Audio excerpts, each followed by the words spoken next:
ఈ ప్రజల్లో జాయిన్ అవ్వడానికి ఎంతమంది రెడీగా ఉన్నారు? ఈరోజు నుంచి పోలీసు నెగిటివ్ చూడాలా, పాజిటివ్ చూడాలా? వాళ్ళు పాజిటివ్ అండి. నేనే దానికి ఎగ్జాంపుల్. నేను చాలా సిచ్యువేషన్స్లో వాళ్ళకి ఏదైనా హెల్ప్ అడిగినప్పుడు 200% ఇలా సైకాలజిస్ట్ అయిన తర్వాత కదా, కామనర్గా కూడా దయచేసి ఈరోజు నుంచి మీ మైండ్ సెట్ తగ్గట్టుగా పోలీస్ కూడా ఉంటారు. Once again give a big round of applause to entire police department for sacrificing everything. ఇందాక ఒక బాధాకరమైన విషయం, ఆ నెంబర్ చెప్పిన తర్వాత నాకు చాలా దౌర్భాగ్యం వచ్చింది. 1947 తర్వాత ఇప్పటిదాకా ఆర్మీ సోల్జర్స్ చనిపోయింది, 1947 తర్వాత ఆర్మీ సోల్జర్స్ చనిపోయింది 23,000 మంది.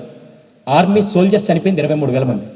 కానీ 1947 తర్వాత నుంచి ఈ రోజు వరకు 38,000 మంది పోలీస్ ఆఫీసర్స్ కూడా డ్యూటీలో చనిపోయారండి.